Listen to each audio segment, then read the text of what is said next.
euh, en société.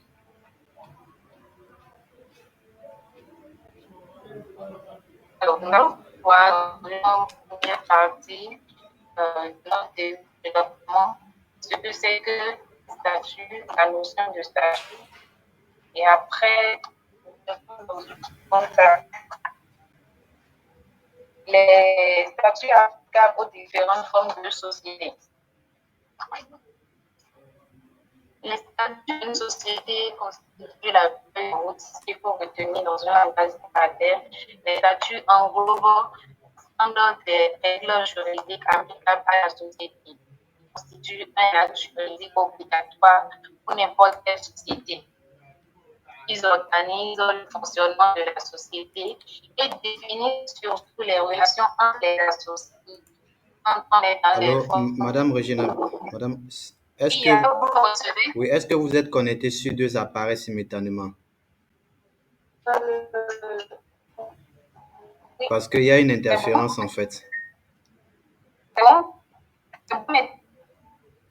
Oh oui, là maintenant c'est bon, oui. On a mis jusqu'à quel niveau s'il vous plaît? J'étais à la première partie de la présentation sur la notion des statuts. Oui. Okay. Donc, je disais que les statuts juridiques constituent la feuille de route des sociétés.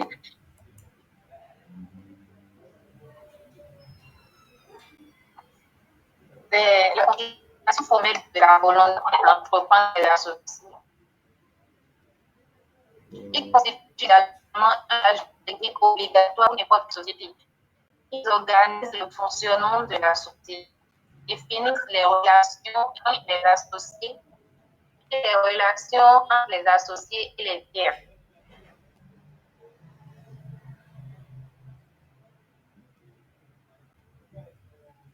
Au Bénin, c'est le droit au regard qui encadre les statuts de la société à des règles relatives à l'établissement et à la signature de toute la documentation.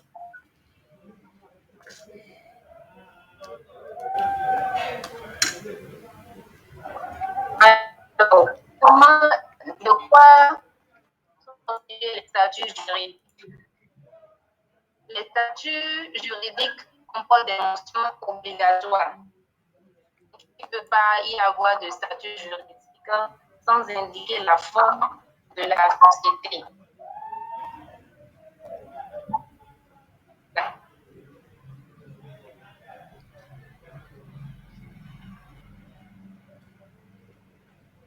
Allô?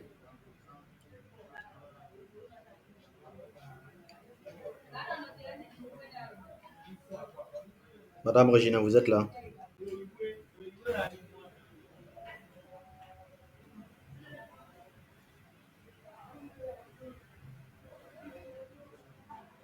Allô?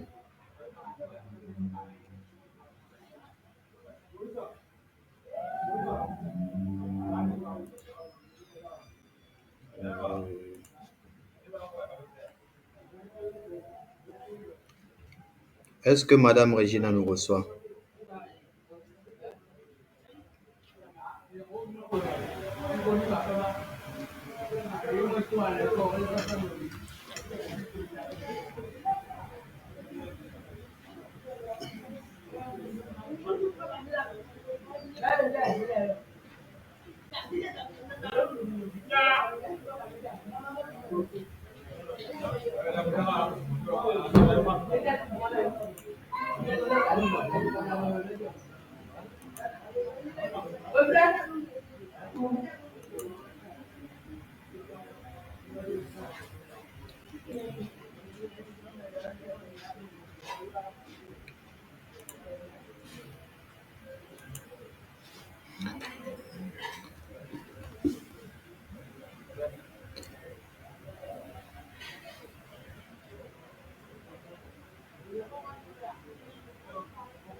Alors, est-ce que Madame Regina nous reçoit? Parce que là, je crois que les participants ne vous reçoivent pas bien. Madame Regina, vous êtes là?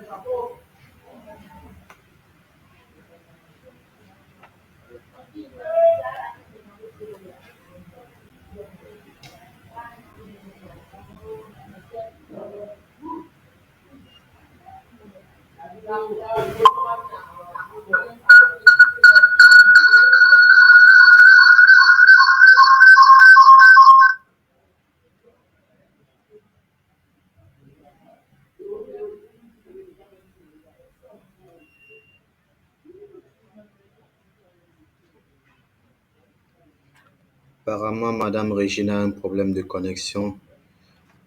On va essayer de nous patienter en attendant qu'elle ne se reconnecte.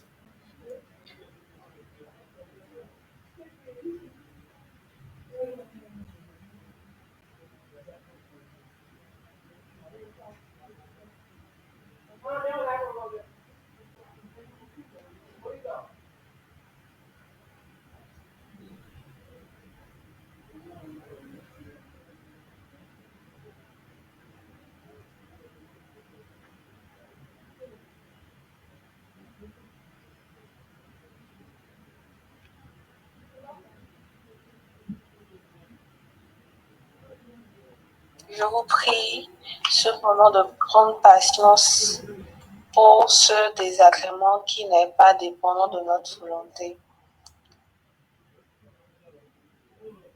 Nous allons, pour occuper le temps, vous parler du produit G-Cloud en fait. Vous me recevez tous, j'espère. Oui, parfaitement, Marie-Stella, on te reçoit.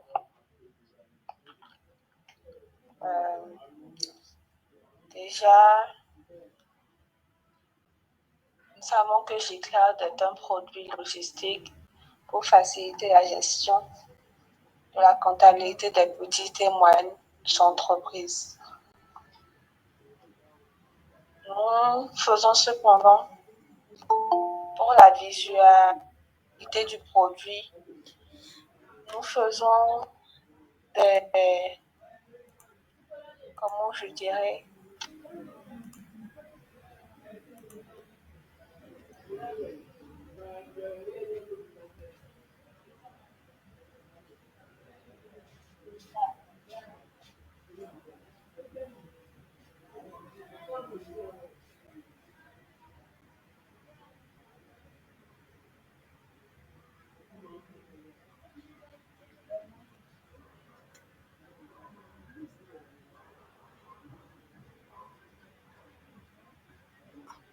Alors, apparemment, la connexion nous dérange. Bon, en attendant que Marie-Stella ne se reconnecte, je me permets de présenter brièvement G-Cloud et en attendant également que euh, Madame Regina ne se reconnecte également pour poursuivre sa présentation. Et donc, G-Cloud, comme Mademoiselle Marie-Stella le disait, est une application de gestion de comptabilité de facturation basée en ligne.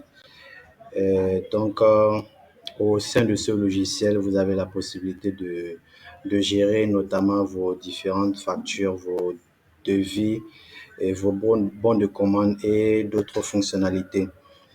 Et donc, l'avantage, c'est que d'autant plus que c'est une solution en ligne, cela vous facilite la mobilité en termes de gestion et également la possibilité de collaborer avec vos différents et le différent personnel en fait de votre entreprise pour travailler en collaboration.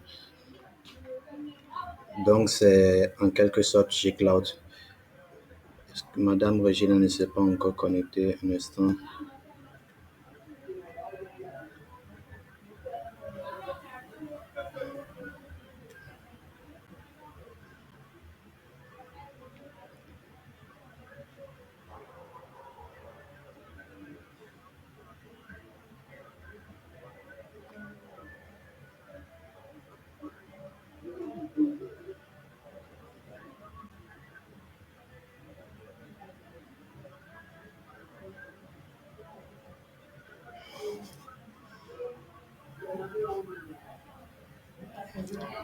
Nous venons tout juste de contacter Madame Regina. Elle va bientôt se connecter. C'est un problème de connexion à son niveau. Donc, je vous prie de vraiment vous patienter et toutes nos sincères excuses pour ce désagrément.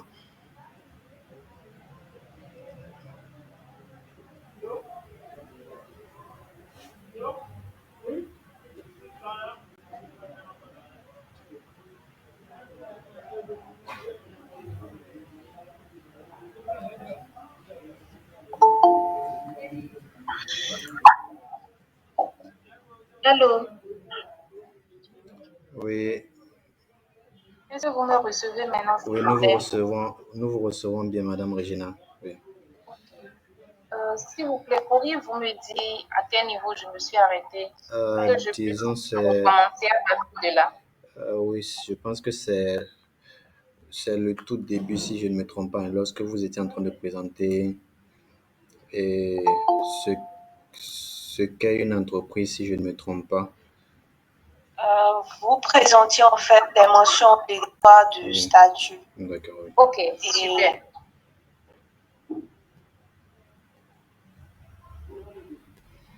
Ok. Donc, j'étais au niveau des mentions obligatoires des statuts juridiques.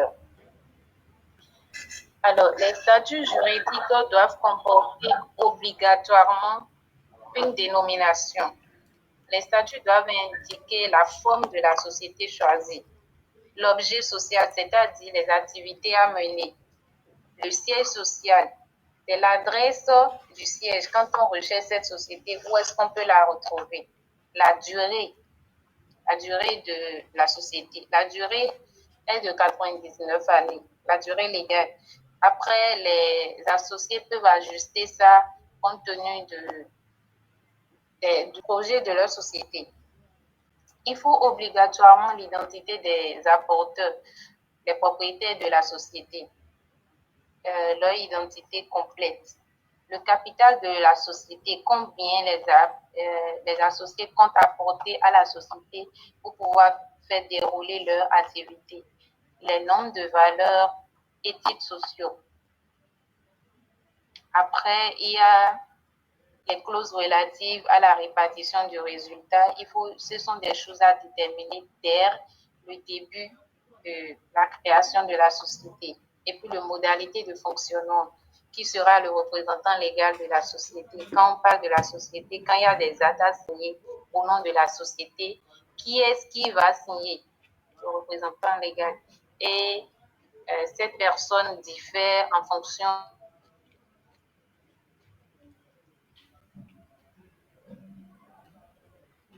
de la forme de la société. Allô? Oui, allô, oui. Oui, nous vous recevons. Allô? Oui, nous vous recevons. Vous pouvez poursuivre. Oui, on vous reçoit. Oui, on vous Ok, reçoit. super. Ok. Alors, le cadre juridique de chaque clause dépend de la forme de l'entreprise. En SRL et surtout dans la SA, la SRL, c'est la société à responsabilité limitée. La SA, c'est la société anonyme. Et dans cette forme de société, la loi encadre fermement le fonctionnement de la société. Dans la SAS, entendez société par action simplifiée, les associés disposent par contre de plus de liberté pour organiser la société. En plus des éléments obligatoires, il y a quelques éléments supplémentaires à intégrer dans les statuts. Les seules mentions obligatoires prévues par la loi ne suffisent pas pour organiser correctement le fonctionnement de la société. Il faut bien souvent ajouter d'autres clauses qui dépendent de la forme de la société. Parfois, je vous disais tout à l'heure, la durée légale de la société, c'est 99 années, mais les associés peuvent décider de faire fonctionner leur société pendant 50 ans. Parce que s'ils voient que le projet n'aura pas de suivi après ce délai-là, ils peuvent décider de spécifier certaines choses dans la société. Ils ne sont pas obligés de mettre rigoureusement les dispositions prévues par la loi. Après, il y a quelques éléments à annexer au statut. Si, par exemple, les promoteurs de cette société ont eu à engager des frais avant même que la société ne soit créée, c'est-à-dire location ou le siège, des frais engagés pour la création de société. Les différentes quittances peuvent être annexées au statut pour justifier plus tard que ces frais-là ont été engagés pour le compte de la société. Alors, nous allons aborder la seconde partie de notre présentation qui est les statuts applicables aux différentes formes de société. Alors, nous avons deux formes de statut social. Nous avons les statuts sous signe privé et les statuts par acte authentique. Les statuts sous signe privé sont des statuts établis par les promoteurs, les associés eux-mêmes. Ils écrivent ces statuts-là directement en suivant les différentes mentions qui doivent y figurer, ce que je viens de citer tout à l'heure. Nous avons en général des statuts types qui existent au Bénin et qu'on appelle cette forme de société. Cette forme de statut est un statut sous signe privé. Nous avons les statuts par acte authentique. En principe, selon les dispositions de la loi, les statuts d'une société doivent être faits par acte authentique. Mais l'exception est que ça peut se faire également par acte sous signe privé. Donc, l'acte authentique, c'est l'acte fait devant par une personne, un officier habilité à recevoir des signatures. Nous avons les notaires qui sont ces personnes désignées dans l'acte uniforme relatif aux droits des sociétés de l'OHADA. Et la règle est que c'est seulement ces officiers ministériels qui sont compétents pour rédiger des statuts. Alors, nous allons voir les différentes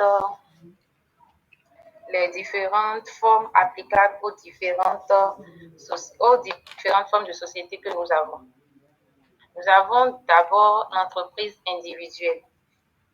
Encore un peu appelée établissement, c'est la forme la plus simple et moins coûteuse d'entreprise que nous avons ici au Bénin. Elle n'a pas en réalité de statut. C'est la forme privilégiée par les débutants dans le monde des affaires. La spécificité de cette entreprise est qu'elle est attachée à la personne qui l'a créée. Il n'y a pas la personne qui l'a créée et elles sont confondues. Cette entreprise n'a pas une personnalité juridique. Mais ça permet quand même à la personne qui l'a créée d'être immatriculée au registre de commerce, d'avoir un numéro de registre de commerce, d'avoir la qualité de commerçant, sans pour autant avoir une entreprise détachée de sa personne physique. Après, nous avons les SARL, Sociétés à responsabilité limitée. Cette forme de société est la plus répandue au Bénin. C'est la forme la plus basique. Elle obéit à des règles très simples et permet aux promoteurs de se distinguer, contrairement dans l'établissement où l'établissement est confondu à la personne physique. Dans la SRL, les promoteurs sont autres personnes complètement détachées de leur entreprise. Donc, cette entreprise a une personnalité morale. Et comme son nom l'indique, dans cette société, la responsabilité des associés est limitée à leurs apports dans la société. Donc, les associés ne sont responsables qu'à concurrence de ce qu'ils apportent à la société.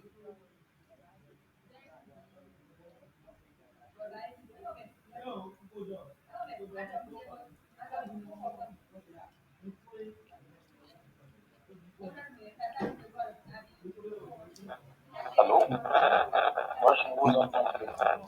Madame Regina, on ne vous entend plus très bien. On ne vous entend plus. Allô? Allô, Madame Regina, on ne vous reçoit plus.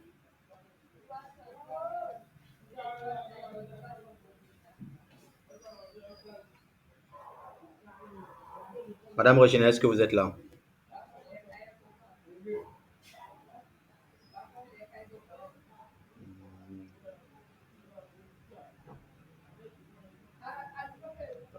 Un instant, nous allons.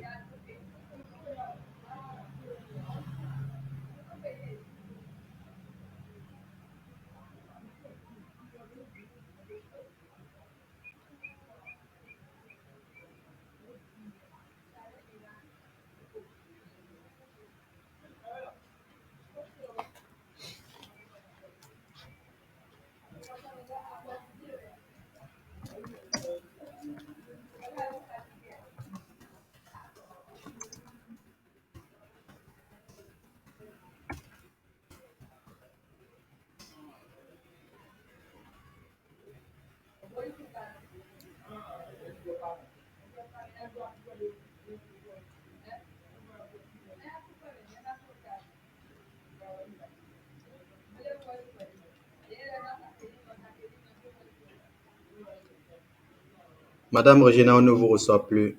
Essaie de connecter. Sûrement la connexion. Euh,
En attendant que Madame Regina ne vienne, je suppose que nous arrivons à cerner quand même la présentation qu'elle est en train de faire. Dans le cas contraire, chacun peut essayer de réserver les questions qu'il a. Je pense que c'est le moment quand même de poser en fait, ou du moins de préparer en fait ces questions, des questions que vous avez auparavant par rapport à la création des entreprises, comment ça fonctionne. Parce que souvent nous entendons parler de SARL comme elle a dit, nous entendons parler de SAS, établissement et tout, mais nous ne connaissons pas forcément la différence. Donc, je crois que c'est l'opportunité pour tout un chacun d'avoir une idée plus ou moins approfondie. Donc, si vous avez des questions, essayez de les résumer en attendant que Madame Regina ne se connecte tout à l'heure pour poursuivre sa présentation. Et nous tenons vraiment à vous présenter nos sincères excuses pour ce désagrément qui est vraiment indépendamment de notre volonté. Parce que la connexion, apparemment, chez elle déconne un peu.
Bonsoir, Madame Fatou, et bienvenue à la présentation.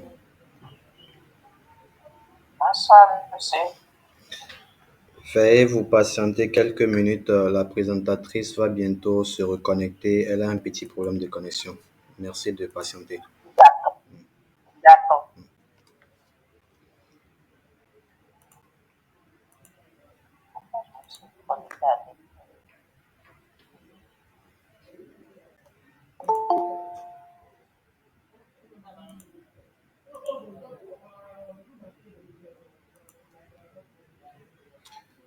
Bonsoir, Monsieur Hans.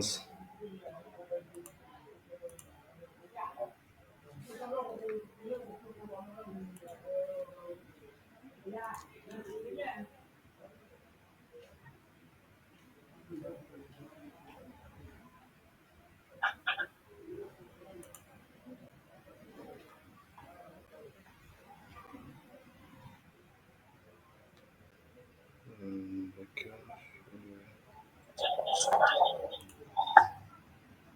C'est un problème de connexion.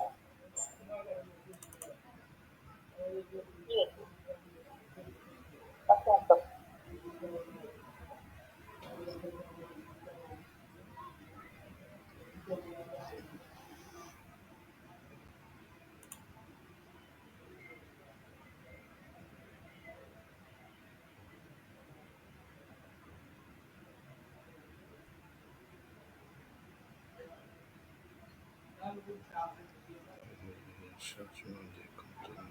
Ok.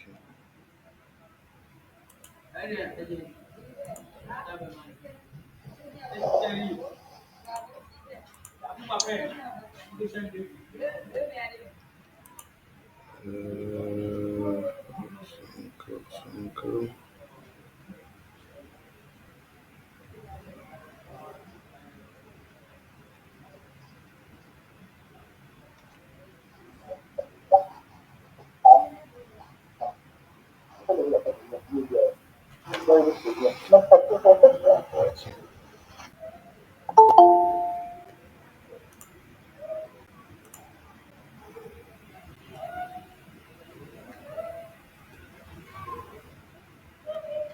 Bonsoir, Monsieur Romiado, et bienvenue à la présentation.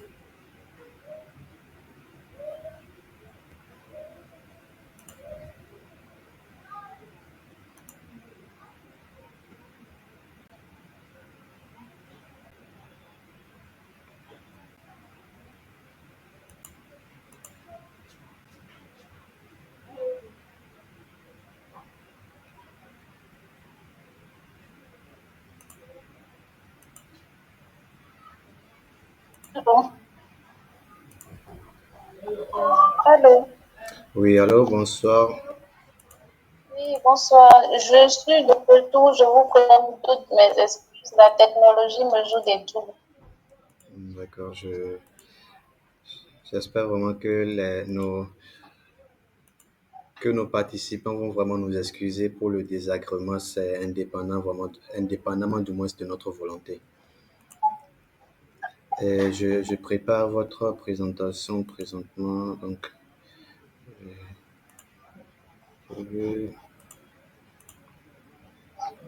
ok, est-ce que vous arrivez à voir?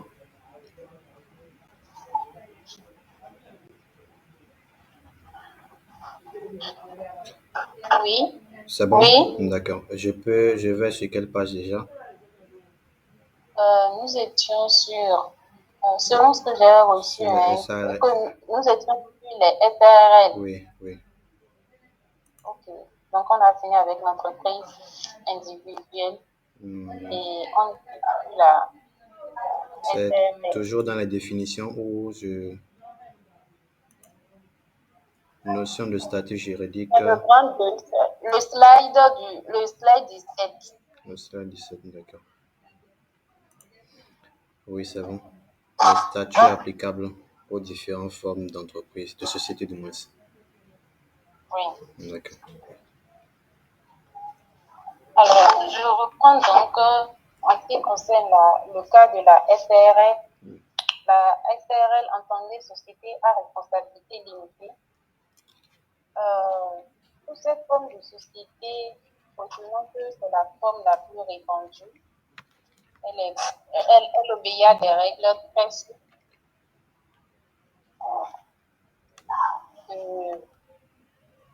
Toute personne désireuse de créer une SRL peut directement créer ça à souci privé. Il existe sur la plateforme de la pièce des statuts types qui peuvent adapter à leur société à responsabilité limitée. Alors, pour des mesures de sécurité et surtout quand les promoteurs ont les moyens, il est recommandé de solliciter un professionnel qui saura mieux vous orienter dans l'établissement des statuts et toutes les formalités d'immatriculation.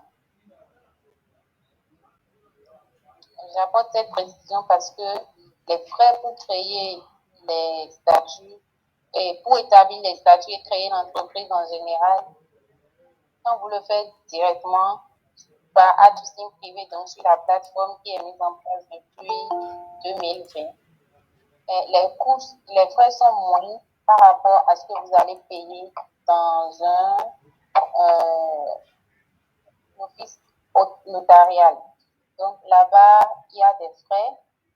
Il n'y a pas un standard. En fait, les frais varient d'un cabinet à un autre. Donc, quand on a les moyens, il est vraiment recommandé de recourir au service d'un notaire pour pouvoir faire établir ses statuts et avoir les conseils, l'accompagnement juridique qu'il faut afin de commencer légalement ses activités. Alors, nous allons voir à présent les cas de la société anonyme. Il faut noter que la société anonyme est la société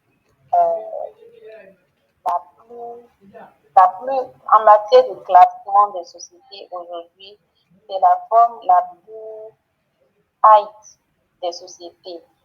C'est la société des entreprises qui ont de grandes envergures. Vous allez constater que c'est en général les banques et les sociétés qui font de grands projets qui optent pour cette forme de société. Elle obéit à des règles vraiment rigides. Par exemple, dans la SA, pour un minimum de capital de 10 millions. Contrairement à la SRL, où le capital est libre, vous pouvez fixer votre capital au montant que vous voulez. L'organisation, le fonctionnement de la SA sont vraiment très encadrés par la loi. Son établissement, il faut nécessairement recourir au service d'un notaire. Donc, vous ne pouvez pas directement, vous ne pouvez pas établir les statuts d'une SA par outsourcing privé. Il faut vraiment que ça soit par acte notarié. Nous allons voir ensuite les cas de la société par action simplifiée, communément appelée la SAS. Où ça suit quand c'est unipersonnel. Je voudrais préciser que pour toutes les autres formes de société que j'ai eu à exposer, savoir la SARL et la SA, elles peuvent être également constituées par une seule personne. La SARLU, Société à responsabilité limitée unipersonnelle, ou la SA unipersonnelle. Donc, la SAS est une innovation du droit au hasard. À la différence de la SA, elle n'a pas de capital exigé, donc le capital est libre. Mais ça permet au promoteur d'avoir une société d'action. Donc, quand on est en partenariat auprès des partenaires, elle a une forme un peu plus considérée que la SRL, qui est la société basique que tout le monde adopte. La spécificité de la SAS est qu'elle a une large souplesse au niveau du fonctionnement et l'organisation de son administration. Donc, elle est beaucoup plus, elle est de plus en plus choisie par les promoteurs et elle est d'ailleurs conseillée parce que ça vous donne beaucoup plus de crédibilité que la SA et RL, la société à responsabilité limitée, sans pour autant obéir aux règles de la société anonyme qui est la forme la plus rigide. En dehors de cette société, on a d'autres sociétés qui sont les moins répandues, on n'en parle souvent pas, mais ce sont des sociétés qui sont prévues par la loi, c'est les sociétés en nom collectif et les sociétés en commandite simple. En ce qui concerne les sociétés en nom collectif, il faut retenir qu'il faut au minimum deux associés qui ont la qualité de commerçants. Et en ce qui concerne les sociétés en commandite simple, c'est aussi des sociétés. Ces deux sociétés sont essentiellement des sociétés de personnes. Et les membres sont liés par l'institut personnel. Et dans la société en commandite simple, il faut retenir le principe qu'il y a les commandités, ceux qui sont la figurine de cette société et les commanditaires, c'est-à-dire les bailleurs de fonds, ceux qui sont derrière ceux qui se mettent à la disposition de la société les fonds et tout le reste. Et ce sont eux également qui sont responsables vis-à-vis des tiers. Donc, en dehors de ces formes de société, nous avons le groupement d'intérêt économique qu'on appelle le GIE. Ce n'est pas une société, ce n'est pas une association, mais c'est un instrument de collaboration entre les entreprises qui existent déjà.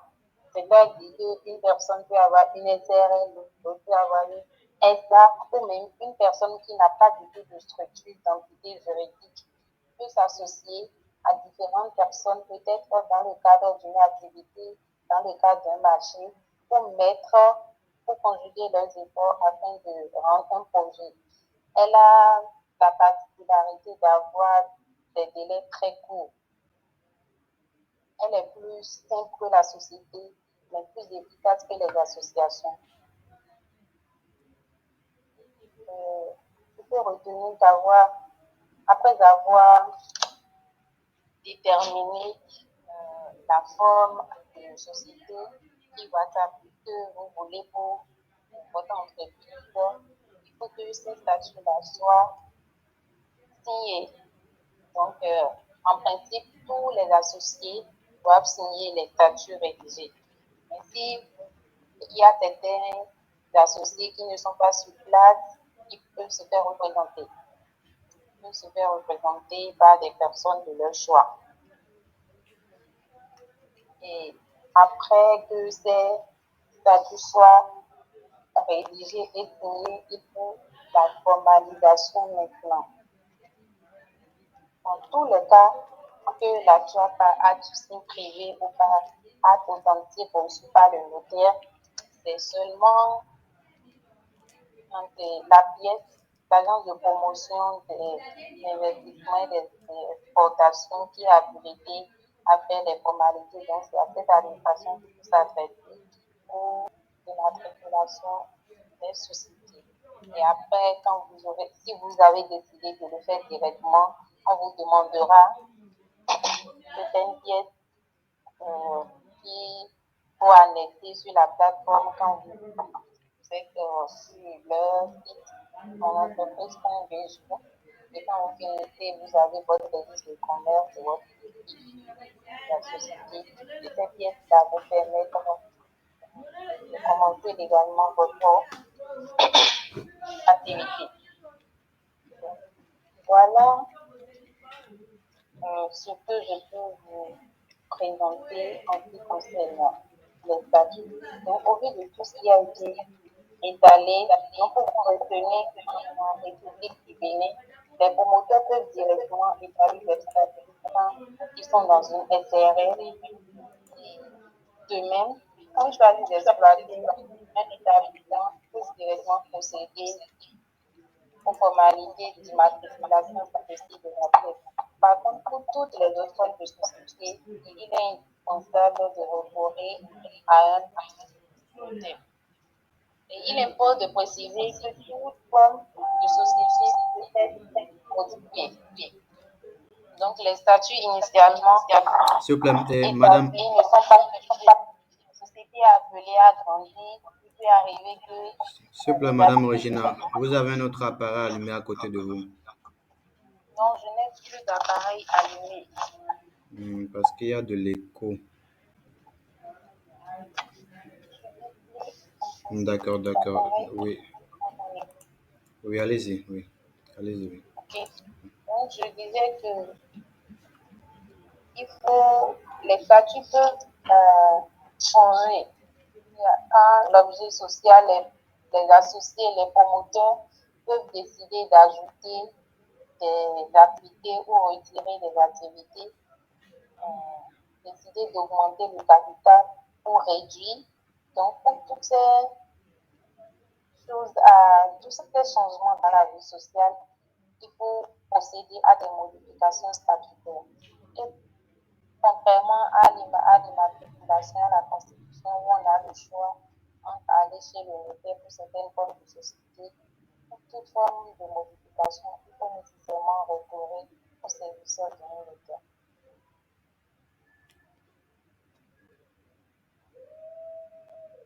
Donc, voilà, chers amis, ce que j'ai prévu pour vous en ce qui concerne les différentes formes de statut applicables aux sociétés en République du Bénin.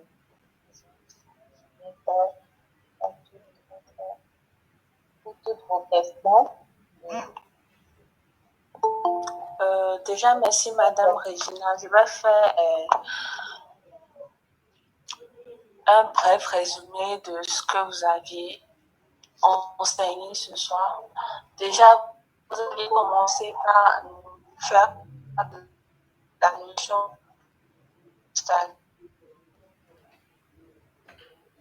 je vous ai dit l'ensemble de règles juridiques applicables, Madame Maristella, applicables dans l'entreprise oui, on ne vous reçoit pas très bien. en associé et pièces obligatoires. C'est ça. Madame Maristella, on ne vous reçoit pas très bien. Madame Regina, vous êtes là? Oui, je suis bien là et je vous reçois. Le statut, c'est comme du tout. Ah ouais, c'est ça. Allô? Par la connexion des Après corps. cela, on a abordé les mouvements obligatoires du statut. C'est-à-dire que le statut doit comprendre la forme que prend la société, le siège, le capital, la durée qui est de 99 années, l'adresse, l'activité à mener, l'identité des apporteurs et les clauses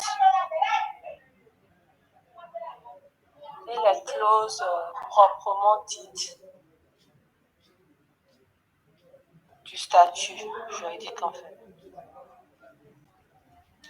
Le cadre juridique également. Ensuite, on a abordé les formes applicables que peuvent prendre les statuts. Nous avons deux formes. La forme statut sous signe privé établi par les participants eux-mêmes. Les statuts par acte authentique mettant en intervention les autorités habilitées à entrer dans le cadre de la rédaction du statut. Et après, on a fait une énumération des formes d'entreprise. Bon, oui, d'entreprise, je dirais, de société. Premièrement, nous avons parlé des entreprises individuelles, les établissements qui n'ont pas de statut, mais qui sont privilégiés par les débutants en entrepreneuriat. Les établissements n'ont pas de personnalité juridique, mais il suffit d'un enregistrement au registre de commerce et avoir le statut de commerçant.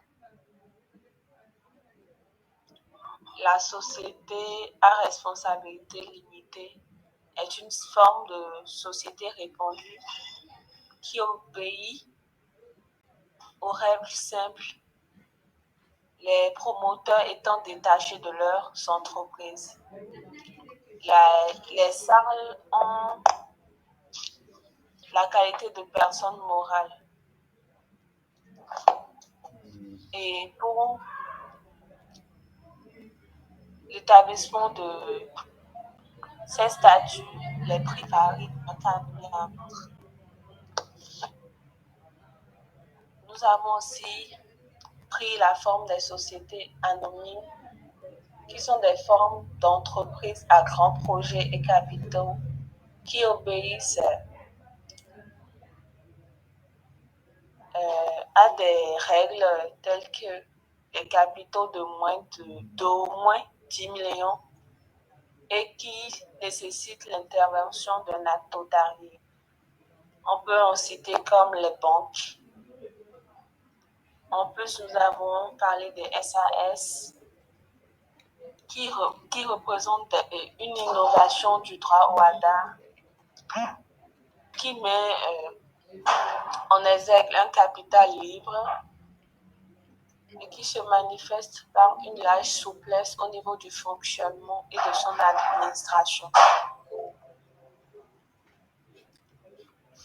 Nous sommes arrivés au point des sociétés moins répandues que représentent les SCS, Sociétés des personnes liées par des commandités et commanditaires, et pour finir par les GIE, les instruments de collaboration entre des sociétés qui est d'un délai très court. Madame Regina a fini par conclure en disant qu'il faut forcément faire recours à une autorité notariale ou une personne habilitée pour en fait avoir des conseils en établissement déjà, pour avoir des conseils en ce qui concerne l'établissement de l'entreprise, son statut juridique et pour respecter en fait les lois.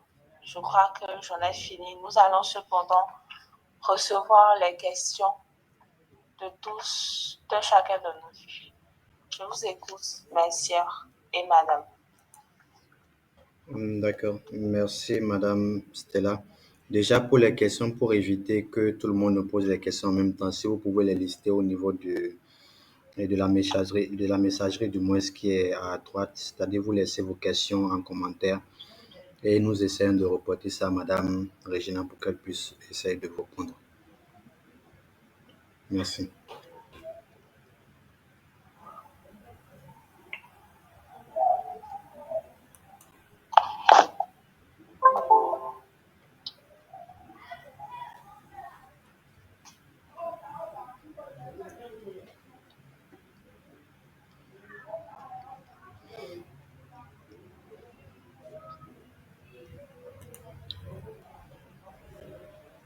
Est-ce que vous avez des questions par rapport à la présentation?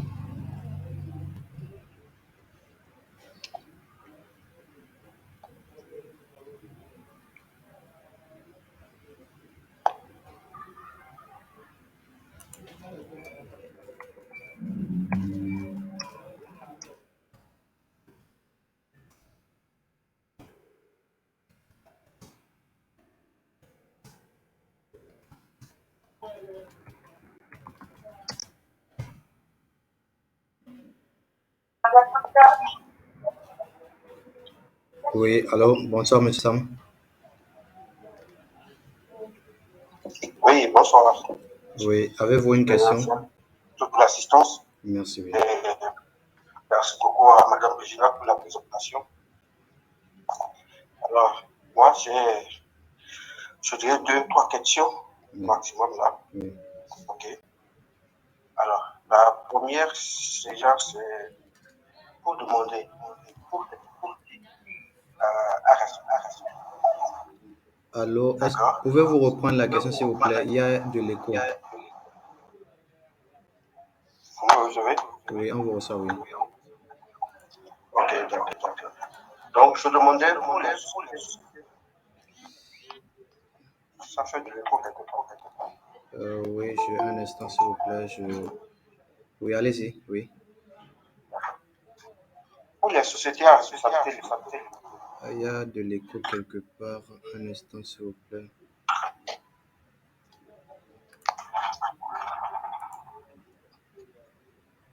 Oui, allez-y maintenant, je vais voir, s'il vous plaît. alors, Oui, c'est bon, oui. là, c'est bon maintenant. Oui, oui. Alors, ma préoccupation est de savoir, les sociétés à responsabilité limitée, Oui, c'est vrai que dans la présentation, il est dit que les associés sont limités par rapport à leur action, oui, à leur part oui, de la société. Alors, moi, je me demande une chose. oui, Lorsque les associés ensemble décident d'engager la société, d'accord, oui. quel est le risque ou comment est-ce que les partenaires peuvent se saisir et être dans le recouvrement de ces droits? Je m'explique un peu. Oui, Voilà une société qui emprunte de l'argent, d'accord, oui, qui fait un crédit. Et pour ce crédit, a nécessité à solliciter une hypothèque oui, appartenant à une tierce personne. oui, Et le cas où la société n'arrive pas oui, à rembourser le dit crédit, oui. comment est-ce que le tiers qui a mis son hypothèque à disposition peut peut récupérer ses Son droits hypothèse, je vois. et avoir son bien en possession? Une possession. D'accord. Madame Regina, vous allez aller en même temps où il finit de poser les trois questions en même temps.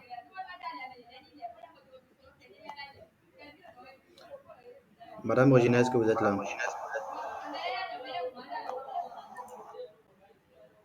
Puis-je poser aussi mon problème ou Oui, je passe au suivant? il peut poser ces trois questions. D'accord, d'accord. Vous pouvez poser les trois questions, monsieur Sam. D'accord, d'accord. Alors, ma deuxième préoccupation, et lorsqu'on prend l'entreprise individuelle, est-ce que la personne morale n'est pas représentée? Bien que ce soit une entreprise individuelle, je ne dirais pas personne physique, mais est-ce que l'entité morale n'est pas aussi engagée? D'accord. Ok? Oui, Ma dernière préoccupation est de savoir pour les personnes non résidentes, c'est-à-dire les étrangers, qui souhaiteraient entrer en création de société au Bénin, quelles sont les conditions requises à eux pour avoir la gérance de la société? d'accord, d'accord. Et d'accord. Madame Regina, à vous le. Alors, Madame Regina, vous êtes là?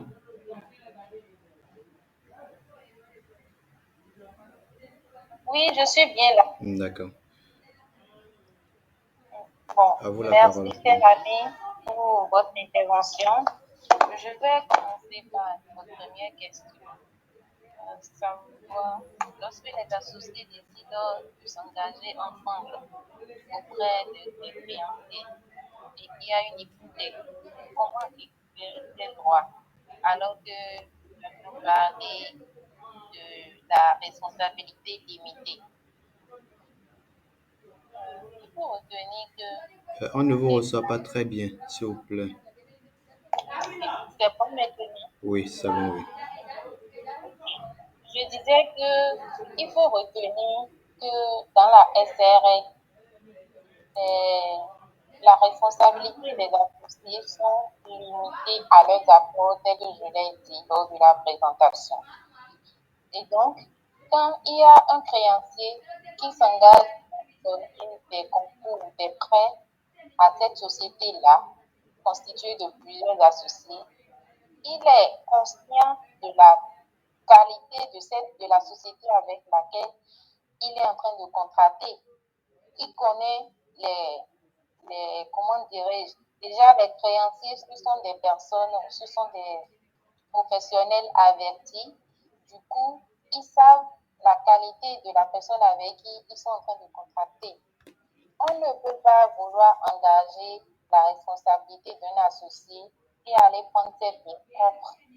Ces biens propres, c'est ces biens qui peuvent être engagés dans le cadre de cet exemple-là. C'est les apports qu'il a, c'est l'ensemble de ces biens dans la société et à hauteur de ses apports. S'il est associé à hauteur de 30%, sa responsabilité serait limitée à 30% de l'ensemble de ses avoirs dans cette société-là. Et on ne va pas s'attaquer à un seul associé, bien évidemment, on s'attaque à la société. Donc, on ira prendre chaque associé de la société. Je ne sais pas si j'ai pu répondre à la question de l'interview. La seconde occupation, c'est bon pour la première question. Monsieur Sam, vous êtes satisfait de la réponse? Je suis satisfait, mais je suis un peu sous-réseau. Ok, quelle est votre réserve par rapport à cette question-là?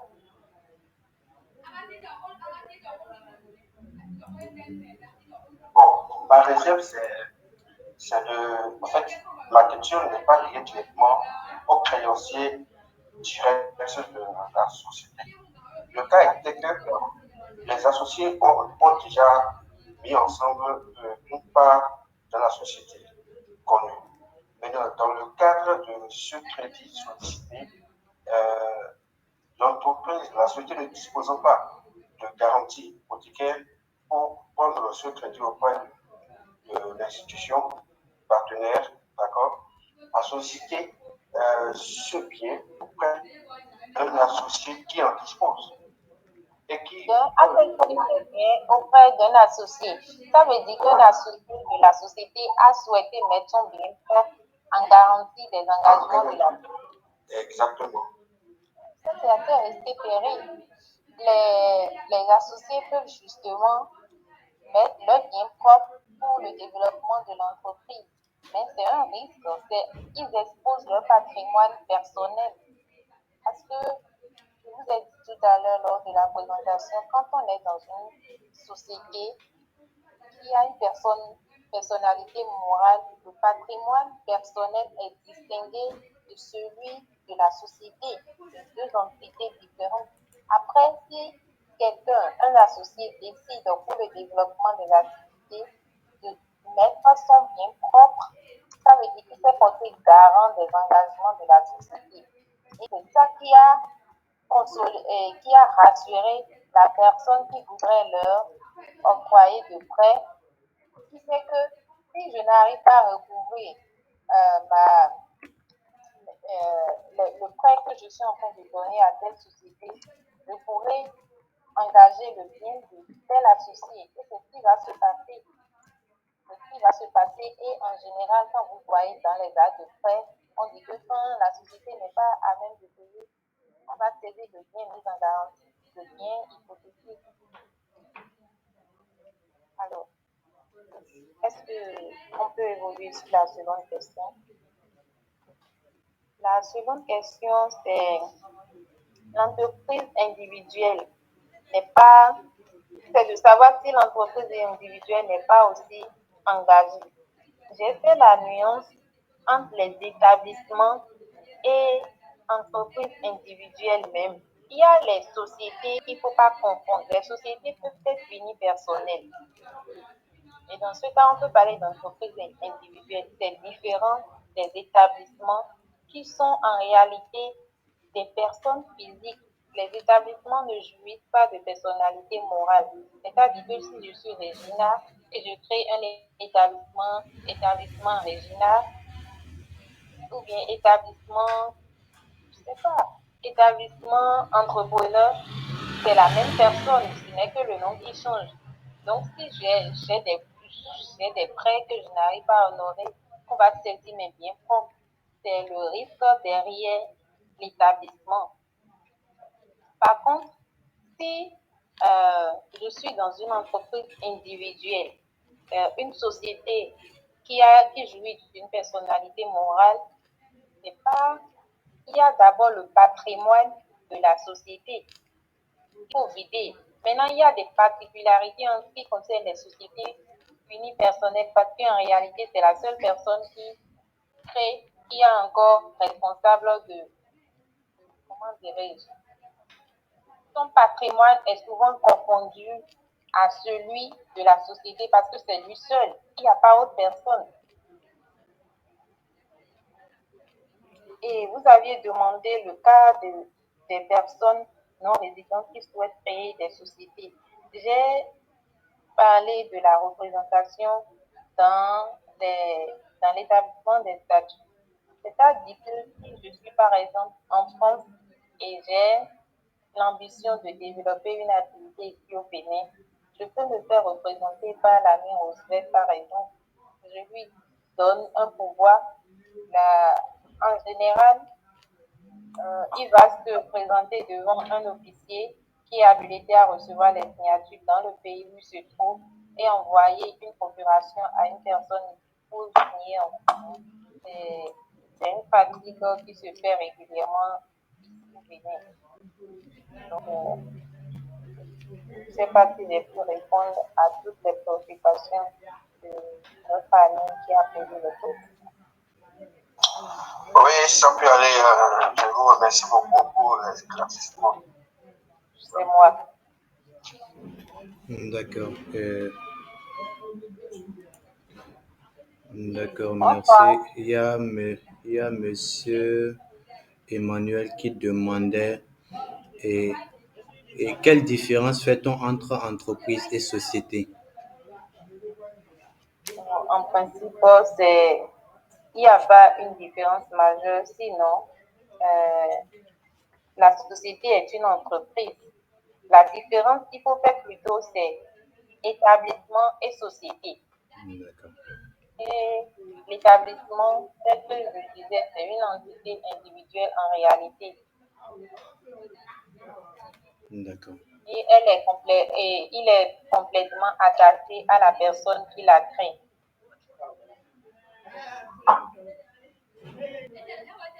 D'accord. Je suppose que monsieur Emmanuel a entendu et est satisfait de la réponse.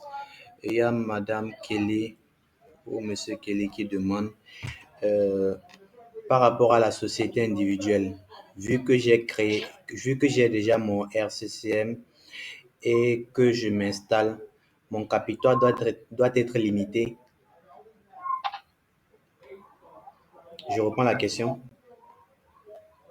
Je n'ai pas bien entendu la question, s'il Oui, vous plaît. oui, je reprends. Ou bien, est-ce que monsieur Kelly peut poser sa question directement? Oui, oui, je suis en ligne. Je D'accord, oui. demandais, Madame Regina, bonsoir encore. Je demandais par rapport à la société.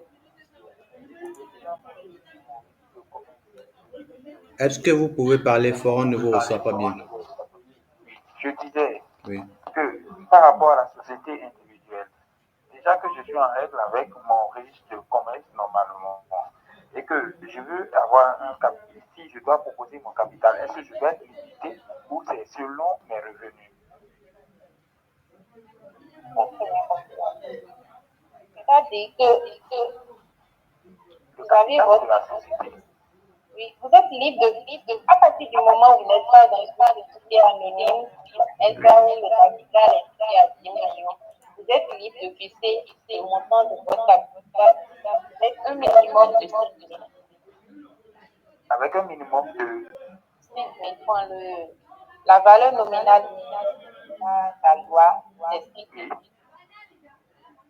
est-ce que c'est pas par rapport, est-ce que ça ne s'évalue pas par rapport au nombre de personnel que j'ai? Je suppose que c'est un personnel de 4 ou 5 personnes. Attendez, j'ai pas très bien compris votre question. Le, Vous pouvez répondre. le capital de la société, en fait. Je suppose que si j'ai un capital et qu'après je vais faire faillite, je vais avoir un capital normalement.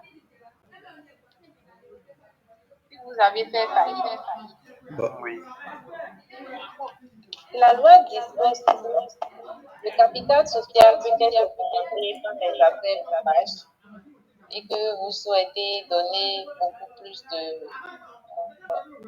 pouvoir à votre société. Par contre, si vous faites faillite, vous pouvez réduire le capital de votre société.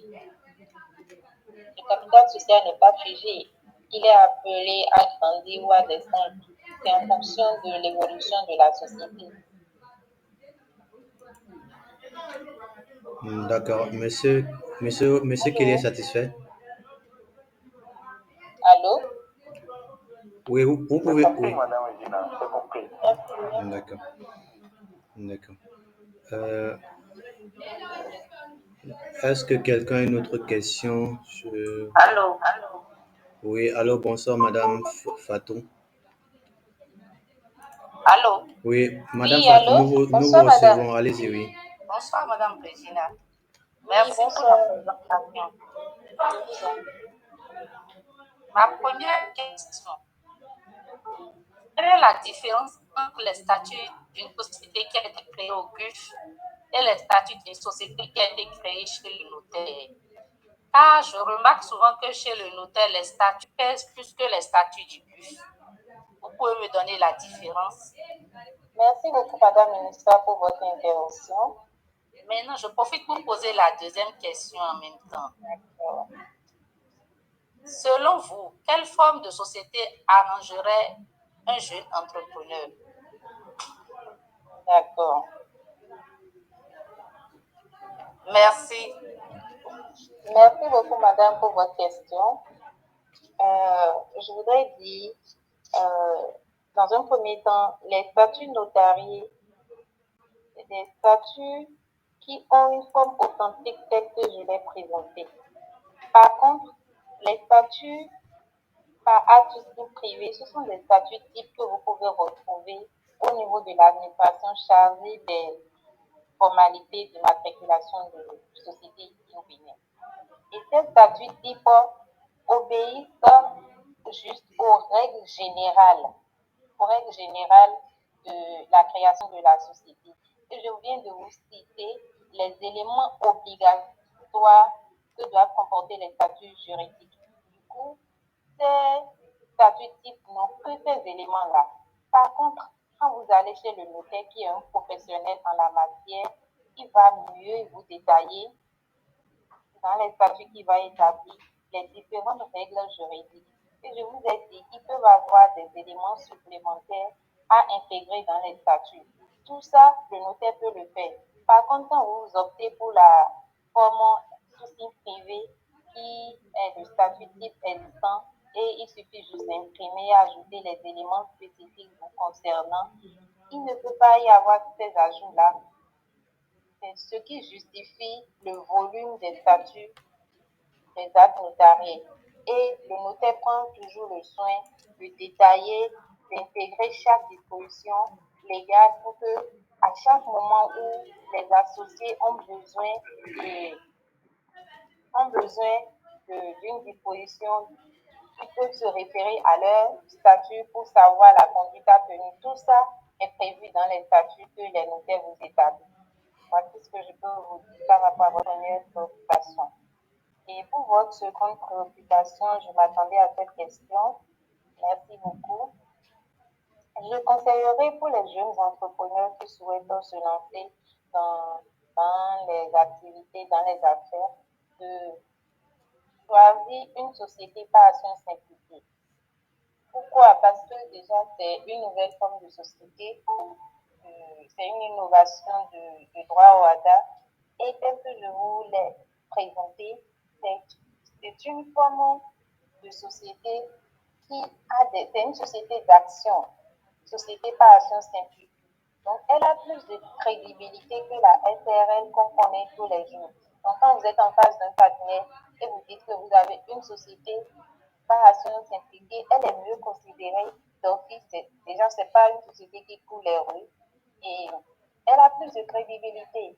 En plus de ça, il y a une souplesse. Vous êtes libre d'organiser le mode d'administration tel que vous l'entendez. Et je sais qu'il y a également quelques souplesses au niveau de la fiscalité, mais je ne pourrais vraiment pas entrer dans les détails de la question fiscale avec vous. Merci. D'accord.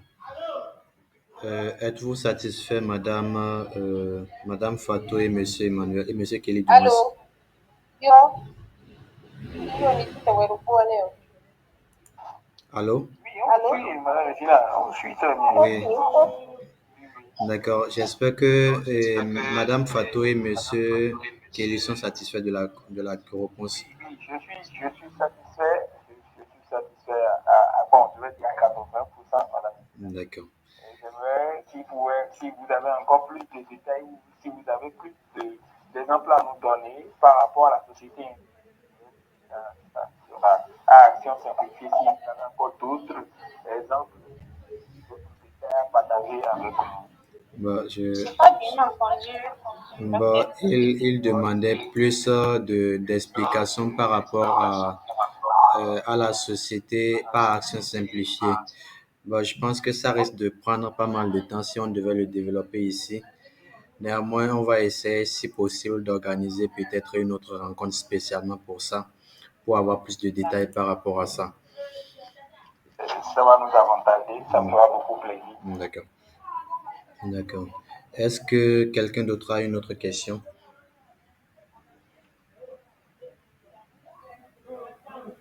Bon, moi, je n'en ai plus quand même. D'accord, merci. D'accord.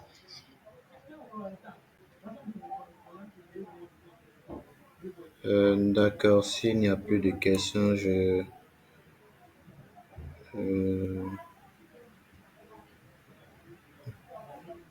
Allô? Oui, allô, oui, Madame Regina, oui, nous sommes là.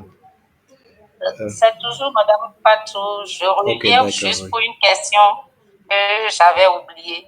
Je voudrais savoir, Madame Regina, pour postuler à des appels d'offres, est-ce que c'est mieux de postuler avec des statuts notariés ou bien les statuts du GUF? Je pense que ça n'a pas d'importance en réalité parce que les statuts du GUF obéissent également à tous les principes du statut. Ça veut dire qu'ils obéissent également aux règles du statut juridique. Ceci dit, quand il y a un statut notarié et un statut sous signe privé, les statuts notariés sont mieux considérés parce qu'il y a plus de détails en ce qui concerne les lois applicables et autres. Et un acte authentique à côté d'un acte sous signe privé, le choix est vite fait. D'accord, merci beaucoup. D'accord.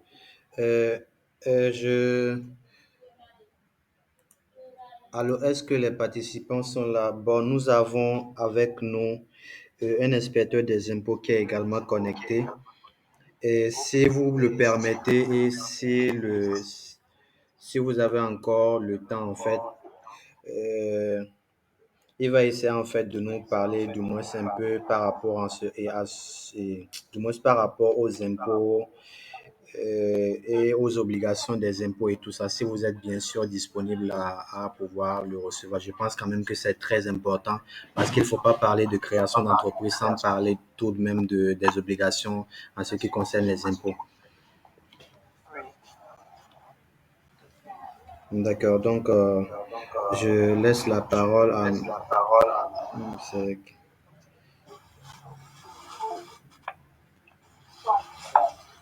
Madame Regina.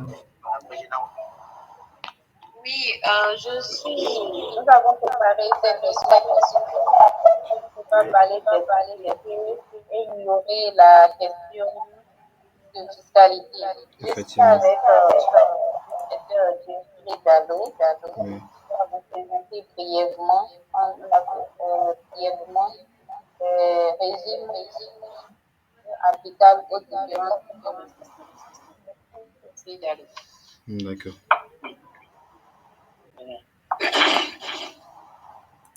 Une fois encore, bonsoir à tous. Oui, bonsoir, monsieur. Je réponds au nom de Théophile. Alors, vu le temps que nous avons, parlant d'entreprise, on peut en distinguer globalement les personnes physiques ou les entreprises individuelles et les sociétés.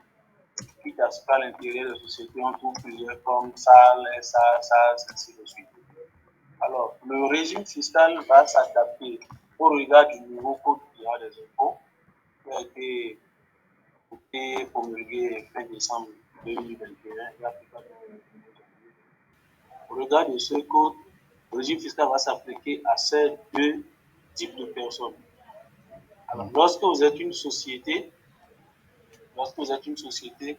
quelle que soit la forme du capital ou l'actionnariat, excusez-moi, Oui. constitué d'une seule personne ou de plusieurs personnes, dès que vous êtes une société donc personne morale, vous êtes à l'impôt sur les sociétés.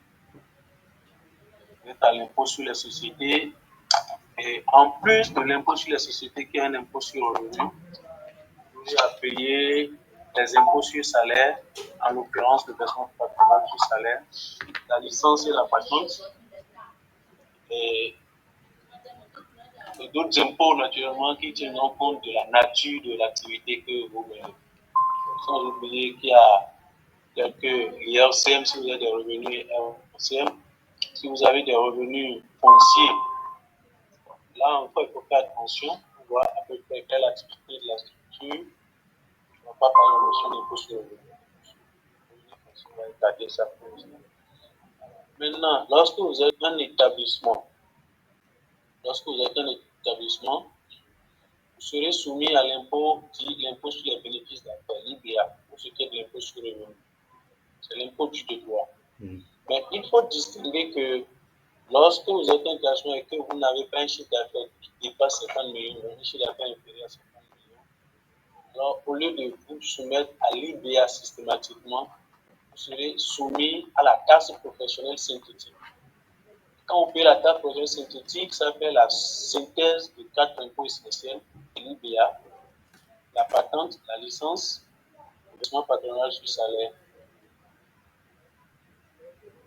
Alors, c'est dire que celui qui est à l'IS et qui paye par l'IS doit payer en plus, puisque l'IBA et l'IS sont correspondants en quelque sorte, doit payer en plus de l'IS le versement patronal, la patente et la licence systématiquement.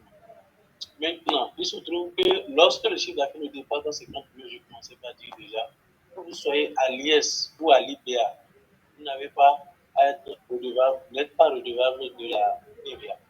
Toutefois, tout en étant moins de 50 millions, tout en ayant un chiffre d'affaires inférieur à 50 millions, vous faites l'option à la TVA.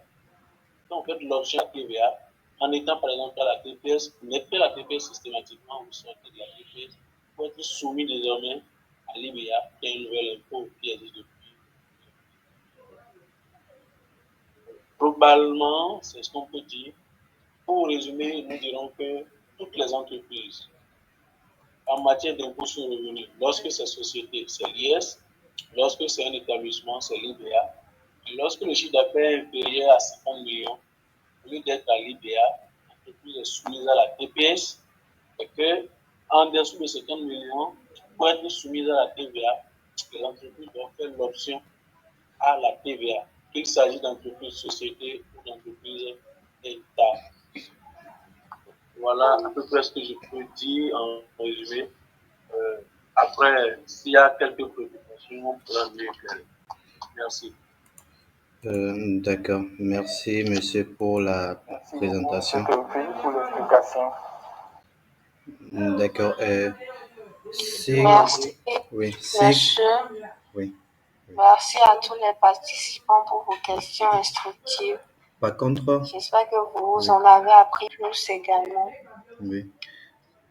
Je peux poser une question, peut-être que une question que les participants n'ont Je crois que peut-être nous pas allons eu. clôturer nos premiers Allô? numéros Allô? du jeudi de l'entrepreneur. Allô? Euh, Madame Marie-Stella, est-ce que je pourrais poser une question? C'est compris, je vous prie. Nous D'accord. vous écoutons.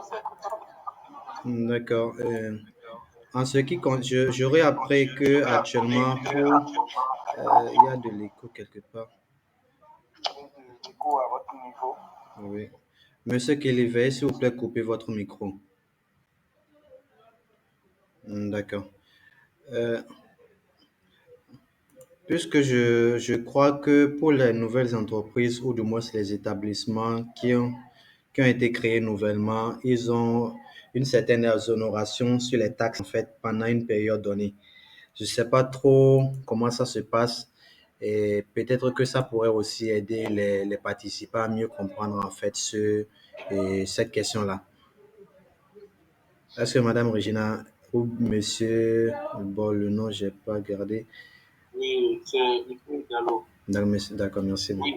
Oui, effectivement, il y a une exonération qui est prévue pour les nouvelles créations depuis 2021.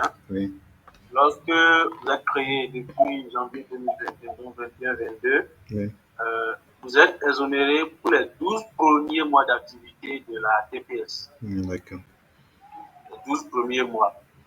Et lorsque vous êtes à la patente, vous êtes exonéré pour les 12 premiers mois également de la patente. D'accord. Donc, si on a compris ce qu'il y a dit plus haut, Oui, une entreprise qui est à l'IS, donc une société qui est à l'IS naturellement, qui doit payer la patente, elle est dispensée, elle est exonérée de la patente pour les 12 premiers mois. d'accord. Le D'accord. premier mois suppose la date de création, donc la date de commerce, Oui, et ceci pour tout mois à venir.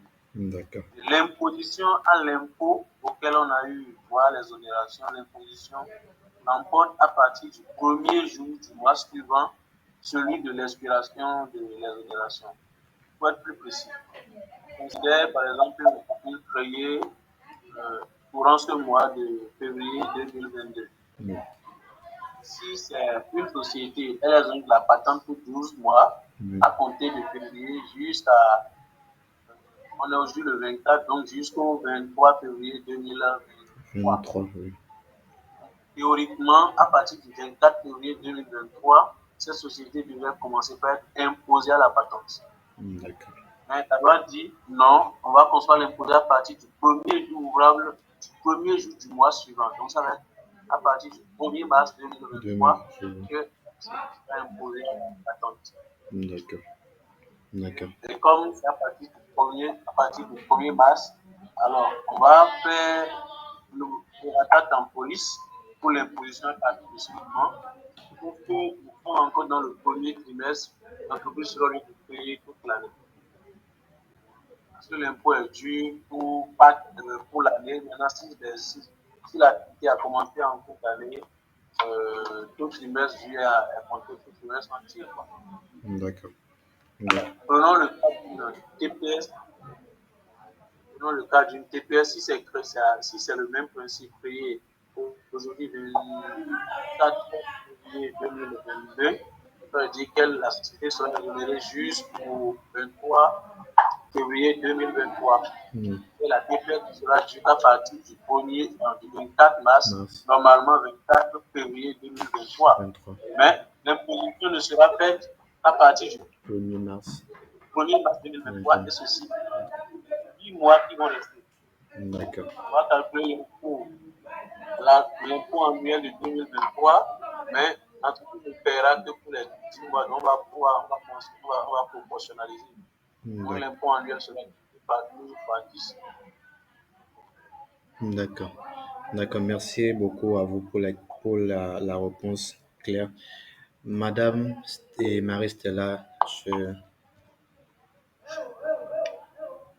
Il y a une question, monsieur Emmanuel, qui dit euh, la déclaration des associés à la CNSS est-elle obligatoire pour le début d'exercice de l'entreprise? La déclaration des associés. Oui, à la CNSS.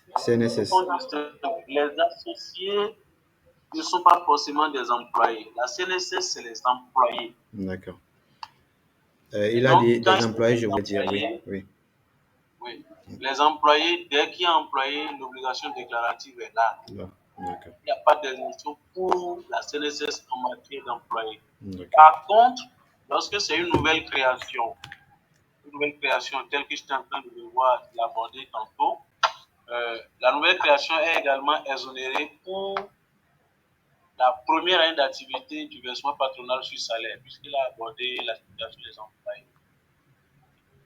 Globalement, la nouvelle création est exonérée du VPS pour la première année d'activité. Et ici, il faut entendre par première d'activité la date de création jusqu'au 31 décembre de la même année, à distinguer de 12 premiers mois d'activité.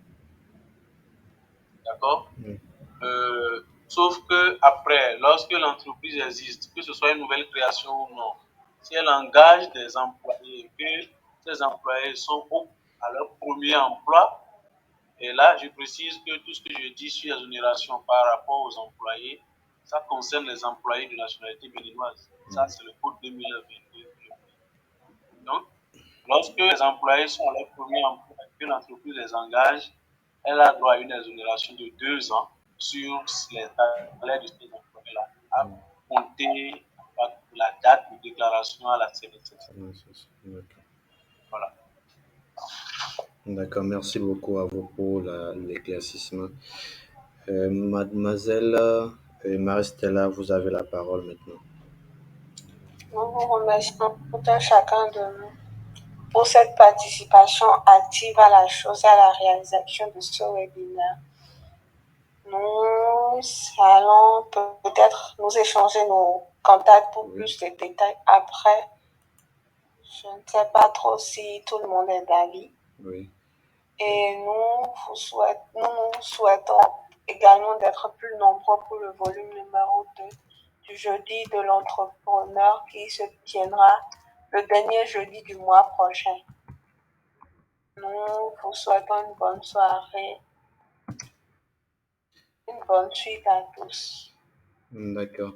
Nous allons aller dans la motion message pour échanger les numéros.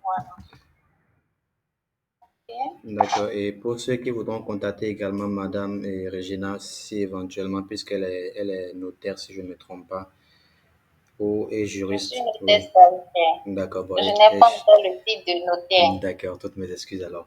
Et elle est juriste aussi, donc je pense quand même que si vous avez besoin de ses services, elle peut laisser son contact. Tout à fait. Je ne sais pas, message. Ok. Message. C'est coupé? Ok. Bon, je n'ai pas la main. Ok, c'est bon. Oui, On vous pouvez... 60 60 04. D'accord, oui.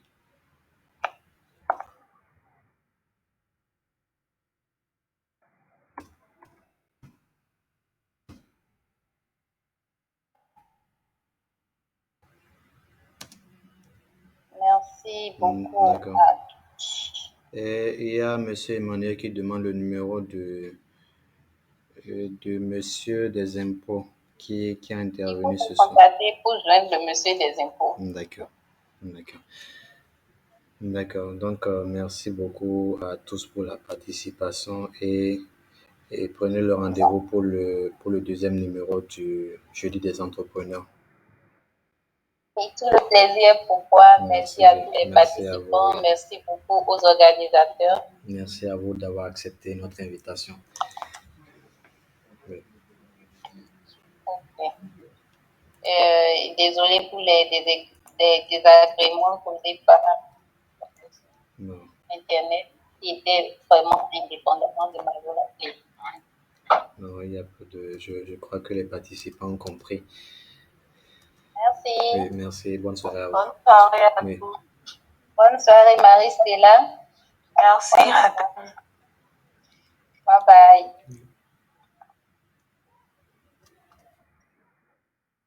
Non, j'ai bien coupé.